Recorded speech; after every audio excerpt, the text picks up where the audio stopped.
Welcome to Wealthy Mind, where we talk about all things finances, the good, the bad, the ugly, and the surprising.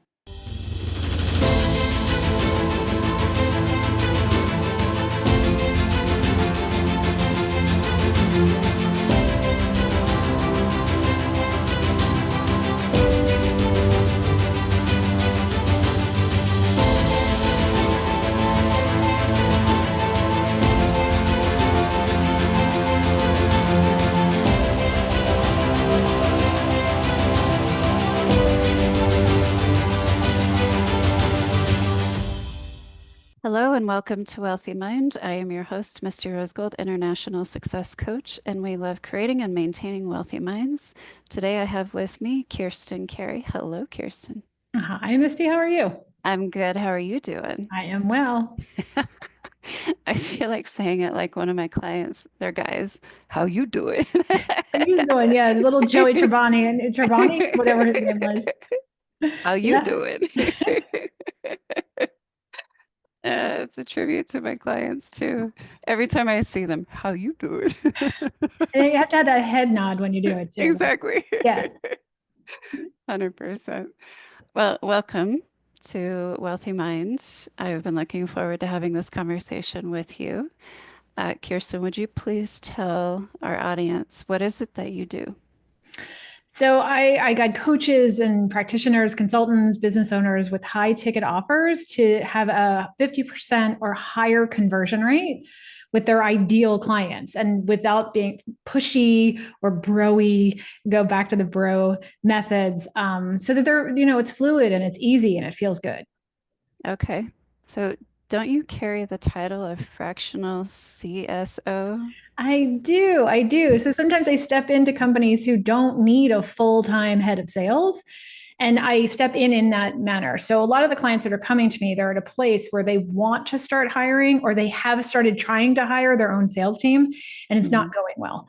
And that can ruin revenue, because typically it's the business owner or one of the people who started the business with them that starts the sales piece. And then when they try and move that off to other people, because they can only go so far on their own, taking so many calls because they start to get burned out, they try and start building a team. And they follow all the methods that are out there on building a team. And typically that team, no matter how good at sales that they've been, are not good at selling whatever as to the level that the owner was. So you're handing off what are now typically very expensive leads, if you're paying for ads these days, off to someone who isn't being trained as well, or just doesn't have the same excitement for your company as you do. And they're not enrolling at the same level. So you are losing money on multiple things. You're losing money on paid ads. You're losing money on all the work that's being done on social media, or however you're gaining your leads. And they're not converting. So you can lose money quickly. So there's a way to do that, and there's a way to do that. So I teach them how to, get the salespeople, how to help with the salespeople, or actually how to maybe not hire a team, keep it in-house, keep it with you, and maybe do less work and funnel the more appropriate people in more easily. All right, that sounds good. So just an overview of how would you advise a company that's looking at hiring their first 1099 salesperson? Which is how I recommend that they do it. Some people argue for the W-2, but the 1099 is where I would stay. Same. And, keeping it mostly with based on conversion rates, and then having things that they can give them as support to when they convert more, how can they make more money? But really understanding how to train them well. A lot of them just get handed a script and told to take the next call. And then they go and beat them up over not being perfect on the script. And the way that I approach it is there is no perfect script. If you're worried about the very next word that comes out of your salesperson's mouth, you might as well just go hire a parrot, right? Like just have them repeat it. Yeah. That's not the way sales really works. There has to be some sort of human interaction that is fluid. And if they're following a sales script that was perfect, they're going to be so hung up on worried about the next word that comes out of their mouth that connection to the person that they're talking to is going to get lost. So I teach more of a formula or a format where they don't even have to go in order. It's just, we're trying to accomplish these things and get information about this information to flow with that person effectively. And how do Yes, we do that and still feel human and still feel in flow and also leverage the uniqueness of that particular salesperson? Because it's going to be different exactly. for each one. It So I is. also get in there with that piece too, is let's figure out what makes that salesperson unique and how they can leverage their best skills. What are their strengths? What are their weaknesses? Let's use their strengths, of course, yes. Yeah. And it's all about communication and being able to connect with people on a personal level and a professional level at the same time. Mm-hmm. And walking that line can be quite tricky for some people. Some people are just like, I want to be transactional and I only want to talk about the business. Okay, well, Yeah. what business are you in? Does it fit your industry to be that way? So there's a lot of different dynamics that we have to look at with the salesperson. But I always tell my smaller companies, I'm like, start with a 1099 because it Always. it doesn't cost you anything up front. I mean, a No. tiny bit for time and training and stuff, but it doesn't cost you up front like a W-2 employee does. So, and they're always like, oh, really? Really? And I'm like, yeah, really. Let's think about cash flow here. Like, I want to do this as strategically as possible and make sure that you're not bleeding money at the end of the day. So, Yes. Yes. The bleeding money is what crushes most companies. And, there's a fine line between investing in your company and stretching and just throwing money at a problem and not understanding when you're hemorrhaging. hmm A lot of business owners don't like that part or don't like pulling back. But I'm also a big fan. If you're not making a minimum of $50,000 a month, you should not be looking at hiring a salesperson. Right. And a mm, lot of these smaller companies, they get to 50 a month and they're like, that's great. And I'm tired, or I don't like sales, or I don't. So they start trying to hand it off to somebody else. I'm like, if you're under that, you should not even be considering that until you get up to about 100,000 consistently. And that's the other thing. You can have a huge month because you had an enrollment event and you suddenly, made six figures. And then all of a sudden you're back down to, 10 for the mhm. next month. So if I see a consistency with people, but so many people come to me and they're not ready to start Mm, hiring. And so that starts to really hurt them in the long run, or they don't have enough coming in that it makes it worthwhile for the salesperson to hang right, around.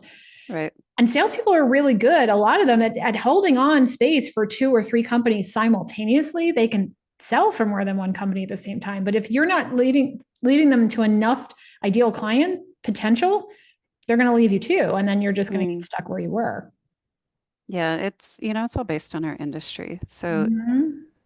for me to hire a salesperson doesn't make sense because I'm so relational. It's Mm-hmm. like that doesn't make sense in my world whatsoever. But for a lot of my clients, their industry that they're in, yeah, when the time is right, 100% it makes sense. It's a natural part of the growth process. So we also have to look at the industry and when is it smart for the industry and when is it not smart for the industry? Yeah. There's a lot of contraction happening in a lot of businesses right now. And the frontline salespeople are a lot of the people who see that.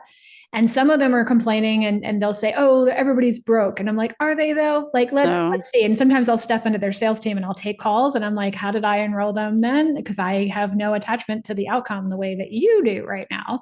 But hmm then sometimes I'm like, there is something broken in the process. I do see what they're saying as people are coming through. What can we do to fix the process even before they get on the call?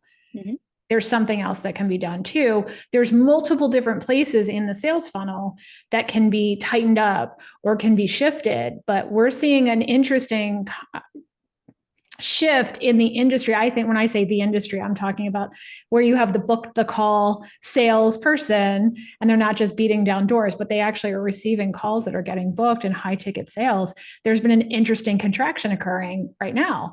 But the ones that are aligned are the ones that are still selling. The ones that weren't aligned from the beginning and were just following a process, they're Yeah. the ones that are hurting. And these are the multi-million dollar companies right now are really, really, really hurting. Well, times change and we have to learn how to pivot with them. So it's the Agreed. name of the game. It is. Yeah. Yeah. So my up leveling right now to make sure that I keep my business going and profitable is sharing my story, my life story with the world through a movie. So I'm on that track now of turning it all into a movie, which is an oh shit moment and a oh my God, this is an amazing moment all at once. But And you have to have those moments. it's part of me doing more and Hmm. making sure that I have so many layers of credibility and trust built in that it's an easy yes for people when they're in a weird economy and like trying to tighten their belts in certain ways. But the money still exists. The truth is, the money is still out there. The money didn't just disappear. No. You just have to figure out the right way for your business to get your customers or clients to say yes. Hmm. Yep. So, yeah. This is the psychology of sales and business that I love. So my two loves in business are strategy and business psychology. Yeah. If you Uh, understand what makes somebody, what's driving someone underneath the surface, a lot of the times they don't know. So mhm. if you know how to get to what's truly driving them, everything else makes sense from that point. Right. And then when they hear themselves saying, because that's where I also see a lot of salespeople, they're trying to tell the person what's driving them. I'm like, you have to help them get to that answer and hear themselves getting there. You can't just tell them what's driving them. And when they hear themselves say it, it's amazing where they're just like, oh my gosh, this is an absolute aligned space. Or maybe it's not. And you're like, hey, this is not aligned. Let's not work together. Hmm. But when you understand the psychology behind human behavior, which you and I have spent quite a bit of time even before this podcast chatting about, whether you're working with men or women, whether you're working with $1 million industries or just six-figure Hmm. industries, no matter where you're working right now, whatever culture is in there, every human is actually making decisions from an emotional space. As logical as we all like to Hmm. think we are, Hmm. we help someone into that space and drop into that understanding of themselves, and they feel seen and heard and understood. Hmm. They get themselves at a whole different level. That's when they come over the line in a way that's so aligned that not only are they going to say yes and pay you, but they're also going to be an amazing client. They'll be a repeat client, they'll be a referral client, and they're going to get results at a better level. When we 100%. drag them over the line, because there's trickery and things that you could say and NLP and all of the stuff that you could get them to say yes, but they're the clients that are tough to work with. They're the ones that don't get the results the same way. They're the ones that aren't aligned completely. Hmm.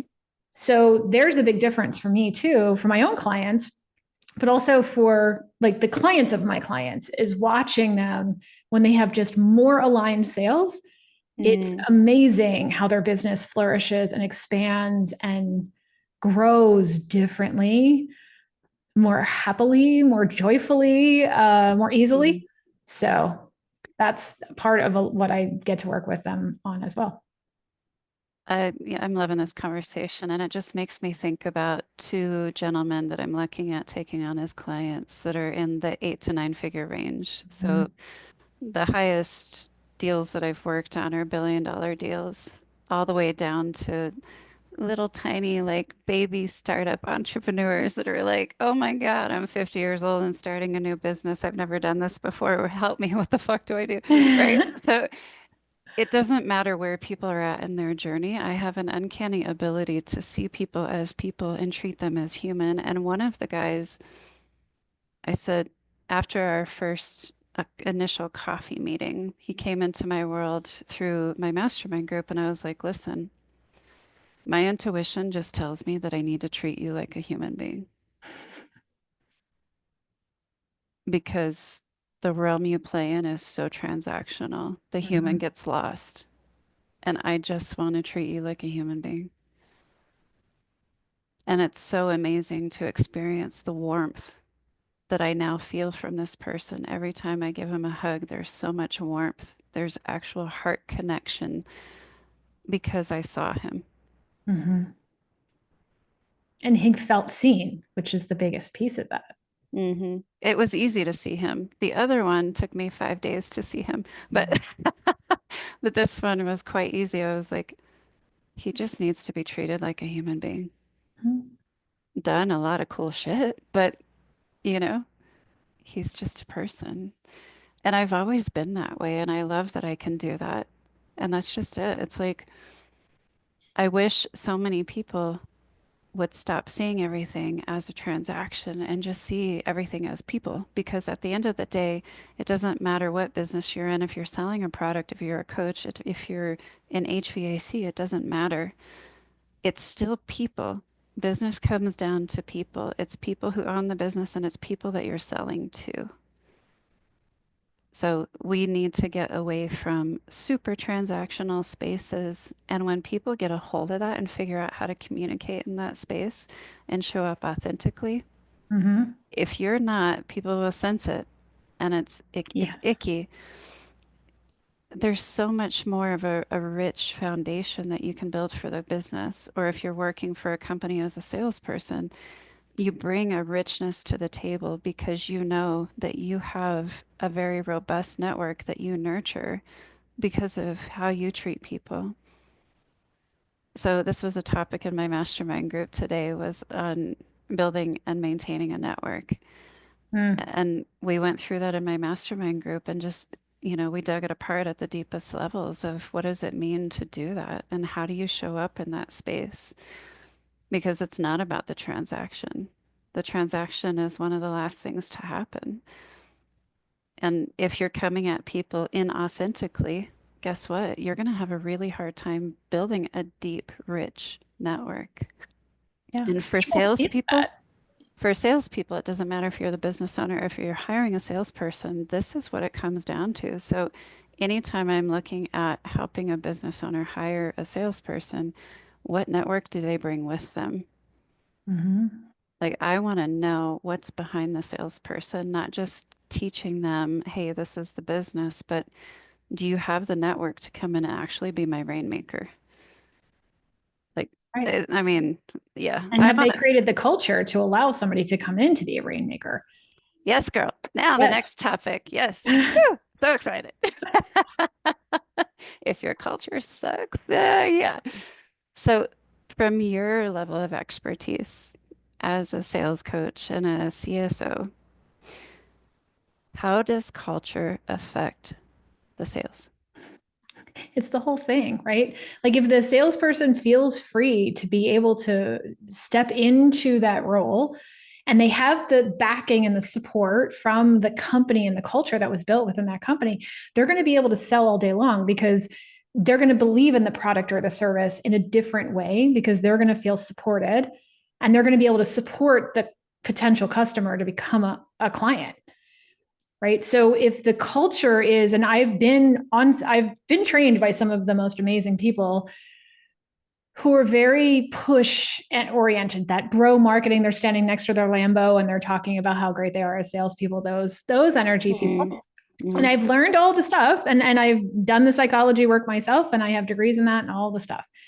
But what I have found is when you step into the culture of the company, if you were feeling the pressure of the transactional conversation versus the flow conversation, your salespeople are going to show up differently, right? They're going to get the sale because they were supposed to get the sale, but that's going to hurt your company long term. If they get the sale because it was the right thing to do at that moment in time for that person and for the company, they're going to flow through in sales in a way that's going to be so less push and so mhm, much more receive. And there's a give and take, right? There's this balance in the universe that if you continue to push, you're not going to get back the same thing you think you're supposed to. But if you learn how to receive, it's amazing who flows to you. And mhm, that might sound too woo woo for some people, but it is the natural state of the universe and how it works.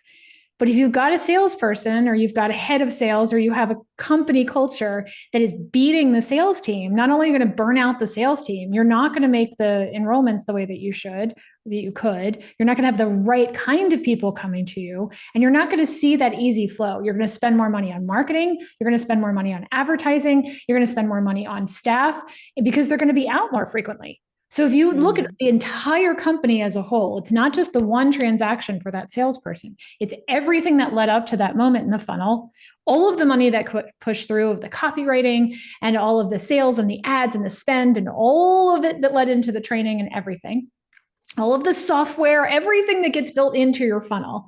It's not just one call anymore. It's not just one conversation. It leads to all of them. I love that you broke out the big picture. So you have to look at that because it's costing us more and more and more these days as a general rule for most companies to get that landed conversation. There's one client when I stepped in to work with them, she was paying $1,500 for a booked call, not a closed call, a booked call. So for Yikes. all of the effort that they got to do that, it was a booked call. It was $1,500 before the salesperson even got to them. Hmm. And I was like, first of all, what the heck? We can't. I mean, that's so much of, and they were, it's a $20,000 program that they're selling. So they're like, oh, but it's only a percentage. I'm like, but then the salesperson gets paid out, and then the coaches that have to work with that person gets paid out, and all of the software that gets paid. And they were like, oh, like the amount. Yeah. I'm like, it's What's not the, barely worth it to do yeah. this. My question is, what's your profit margin on that? Yeah. Like, is there any profit in it? No, and to me, the amount of work that was going into that, everybody else was getting paid. Like everyone was getting paid at that point, but the company. And it's not just money, is what I'm looking at here. I'm looking at the time, the effort, the energy, the cranking through that grind effort. So you have to kind of take a step back and ask yourself, what's the full culture here? Is it just pushing through? My husband worked for a company one time where he was on the sales team, and the number of people, that percentage of people that they had that were chargebacks was enormous. Mm, And it was hurting everyone on the sales team. And there were very few salespeople who ever made it past 3 months wow. because they were like, look at me. And they would celebrate on the sales calls that, this guy made 20,000 today. This guy made 80,000 today. This salesperson. And then they didn't talk about the number of chargebacks. Mm, So then my husband was seeing all these chargebacks. He's like, what am I doing wrong? I'm like, I can tell you what the company's doing wrong. I can tell you like what's happening. And then he started talking to some of the other salespeople offline, and they were all seeing this crazy percentage of chargebacks. mm, I was like, that culture was push, push, push culture from day one. wow. Yeah. And the company's going under right now. And I'm watching it from the sidelines. And I'm like, sorry about you guys. But they weren't interested. They were just, we wanted to be one of the fastest growing companies. All their goals were met on all those things, but they're losing money hard. Yeah. And that type of sales culture, I mean, look at the impact it has on the community. Look at the impact it has on word of mouth. And Yes. if you're just so focused on, growing as much revenue as quickly as possible, and that's the only goal that you have in business, okay. But I mean, maybe some stroke of luck, you're actually going to push through and the business is going to keep going. But at the end of the day, look at what happens to the word of mouth. Right. And what are you really trying to do? I mean, they look great on paper because they were Yeah. the fastest growing companies and they were multi-millions and blah blah blah, and they were helping all these people, and it was a health offer, all the things. And when I looked at the whole, there was a vibe though. The second I saw it, I was like, there's something not right here. And so I wasn't shocked when that's what he was seeing on the team. I was like, okay. And he stepped out of it. He hit 3 months because he kept saying, I know I can make this work. And I was like, you do it. You do it. Makes you feel right here. But he's like, okay, you're right. This is not aligned. I don't get it. Mm, Yeah, it's a shame because that the company said all the right things, but when you were in it in the back end and they were just cranking through salespeople, and I'm like, and I don't know about you, but I don't want to be that company personally. I don't like working with companies like that. mhm. And I've given feedback to companies like that where it wasn't aligned, where I said, look, this is not an aligned process. I'm not going to be the right person to come in and help you here, but I can give you some feedback. And the first thing is the push energy that you're in right now, that's not going to serve you long term. And I'm not necessarily, if you're not open, because they weren't open to that feedback. And I was like, then I'm not the right person for you. Right. Yes. And that's just it. Like the people have to be open to the conversation. So if their goal is to make as much money as quickly as possible and they don't care about the word of mouth or the outcome, maybe they're just setting up the company to exit, right? Yeah. Like it depends on what your goals are and what conversations are going to be appropriate with which business owners. So it, I mean, it matters that you and I can see why things may or may not be working, but at the end of the day, who's driving it? What are their what are their values? Mhm. And okay, we have to take a hard look at why do you do what you do? What are your values behind everything? Because ultimately the values lead to the culture. Right. and the culture affects everything in the company, including your bottom line. Mhm. So I was just reading one of my favorite books today, which is A CEO Only Does Three Things. And it really highlights the fact that you need to be congruent with your culture message. If Yeah. you're not, it's going to be a shit show because you might say that the business runs off of integrity and communication and honesty and blah, blah, blah, all the things that sound good. But if you don't live that and if your people don't live that, then it's incongruent and it's a mess. It's a hot mess. But Yeah. most people don't even think about their culture. So most cultures are created by accident and by default. So Yep. the smaller companies, the culture is an extension of the inner person of the business owner. And as they grow up, then the people start taking over and making the culture what it is, unless the CEO or business owner is intentionally creating and nurturing that culture over time. So most cultures are accidental. Well, yeah, because we're not taught that skill. We're not taught delegation skills. We're not taught communication skills, finance skills. These are not skills that you're just inherently born with. So when you can help a CEO understand, what are you trying to do here? Like, what I just did this with a client of mine who has a nonprofit in addition to her company. And I finally said to her, she's like running all these different places. And I finally was like, what is you ultimately, what are you trying to do with this? Mhm. Because she kept saying one thing, but where she was going, and she finally sat down and she said, well, it's about this and it's about the charity and the people that for the charity. And I said, where is any of that aligned with what you just said you wanted to do? She was Mm. like, oh. So it was like, let's take a step back. I mean, even the name of the organization, where they were going to get sponsorships, all of it just wasn't lining Mhm. up with what she kept saying was the highest ideal. Yes. And then Are all your of a sudden it actions dropped in. aligned? Yeah, Yeah. it Your dropped in. And over action. the weekend, it all came back. And she's like, yeah, you're right. We have to rename this. We have to realign this. We are not working with the right people. And it like, all of a sudden she shows up at our meeting today and it was like, oh, like she showed up as a different person because Mhm. she got basically she got permission to step in the way that she truly saw it, not the way she was supposed to do it. 100%. I just had Mhm. that conversation with one of my guys last week of, are your actions aligned with the vision for your company and where you want to take it? And even in networking, are your actions aligned with your company? And sometimes people are networking in the wrong spheres Great. and expecting to get their company to where they want it to go. And it's just like, for me, it's like instant, logical, like, no, but they don't see it that way. It's like, okay, make sure that our actions are aligned with our values, with our bigger why, and where we're taking everything. But And most people don't know what the bigger why is, or nobody ever has listened to them long enough to truly hear it. mm, And that's the back to being seen part and being understood. And sometimes visionaries hold things in ways that, the rest of us minions down here don't fully see, right? So the visionaries see it, they see it so clearly, but they can't necessarily decipher it for the regular public or the rest of us who aren't quite the visionaries the way that such a small percentage, as you know, are. They try and explain it, they're not heard or understood because they're not using the same language as the rest of us because they don't understand that the rest of us don't see the way they do. So when they start to understand that they have to kind of change the direction of how they explain things to get the regular people to see, it's amazing how it all shifts in that way. And when you have clients that are in that space, you have to help, or my opinion is that I have to help them figure out how to communicate to the non-visionaries, the ones who can see it when you explain it, but they're not mhm, the ones who see the other side, that timeline.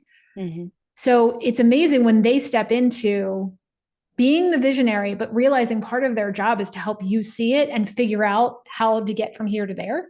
And they don't have to be that person anymore, but they have to create the culture and the vision and the view and the energy, the vibration that comes along with that. That's the culture creators that do amazing things.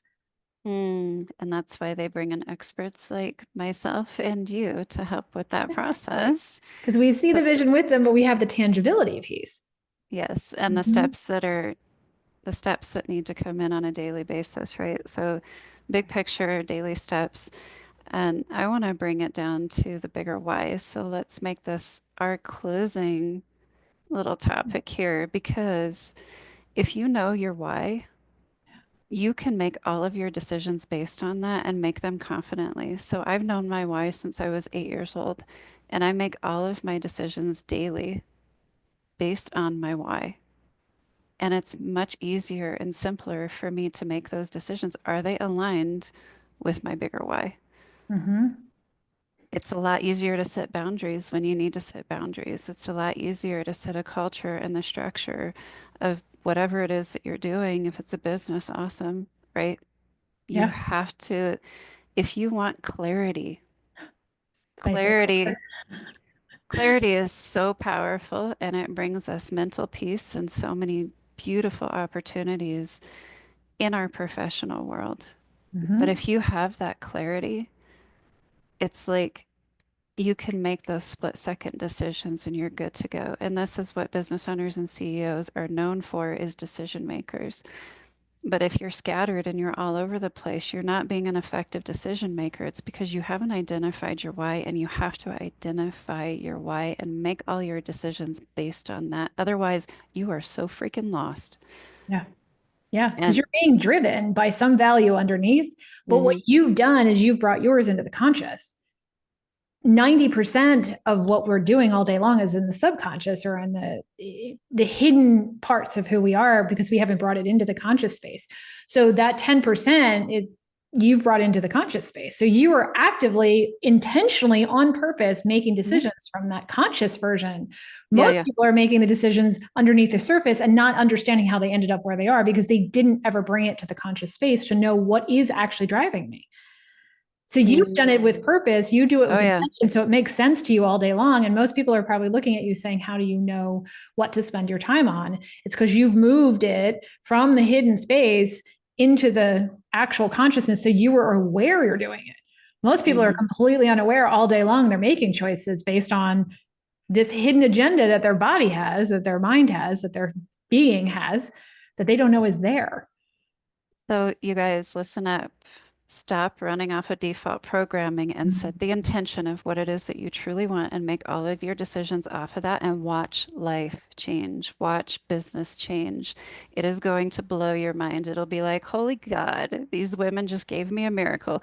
Like, Yeah. And it's not that complicated. it's not. And that's the hard part. And some people, when they hear that for the first time, they think, oh, well, that's just woo, or that's weird, or that's like, no, no, it's how our brain is wired. It is Mhm. how we are meant to function. But if you want to stay hidden and you want to compartmentalize and you want to pretend or think and believe that you are fully logic and there is no emotion that gets pulled in anything, every decision we make, every action we take is coming from an emotional place of what we think is going to keep us safe or what is Mm. dangerous. You bring Mm. that into the conscious and you truly see what's driving you. It's amazing how things just start to flow and seemingly drop into your lap in ways that it never did before. And it doesn't have to be the grind, and it doesn't have to feel hard. And not saying it's going to be easy, but it should be, Oh, we have tough moments too, trust me. yeah. But you're aware of them now in a completely different way. Yes. And what we are presenting to the audience is essentially fulfillment. Yes. You can have success in business and be fulfilled at the same time. You can have both. It's not one or the other, it's end. Yes. Yes, girl. And Ah, it's my favorite word, end. I like it. I like it. Okay, we have to stop here. We could keep going for hours, but we're gonna stop here. So, what is one thing that you do to keep a wealthy mind? I check in with myself, but I also check in with people that I trust to give me mirrors back to Mm. say, am I delusional right now, or am I stepping in who I really am? Because there's a fine line. There are days, right? But I have trusted people around me that I ask for feedback, and I'm open to it. Even when I don't necessarily like it, I'm open to hear it. That's wonderful. I love that. It's a superpower. It is definitely a skill. If we are not happy with results, we got to go inward. And that is the hardest thing that any of us can do. Trust me, speaking from experience here. So, thank you. I am just so grateful for this conversation, and it's so timely, it's so needed. Mhm. Things are shifting in our world so rapidly, and people are looking for better ways. So thank you for having this conversation with me, and we have provided some insight into a better way for people. Yes. It's wonderful. So if people want to reach out to you, what is one way that they can do so? We can share all the other ways in the description, but what is just one simple way that they can reach out to you? They can go to evolveminded.com and all the information they need is there. And then LinkedIn is the only other way. You said one, but I don't do the other socials. I just don't. They don't feel aligned. That's okay. Yeah. Awesome. Thank you so much for your time. I appreciate it. Thank you for bringing this up, because we need to have more conversations about things like this to normalize it. Because this is what the really successful people are chatting about. I'm with you, girl. Yeah. All right, you guys. If you've enjoyed this episode, please listen to it 1,000,000 times over until it sinks in. So we will see you soon. Thank you again, Kirstin. Thank you. Until next time. Thank you for tuning in to the Wealthy Mind podcast. Please be sure to download the Wealthy Mind app today and make sure to support your local Dress for Success.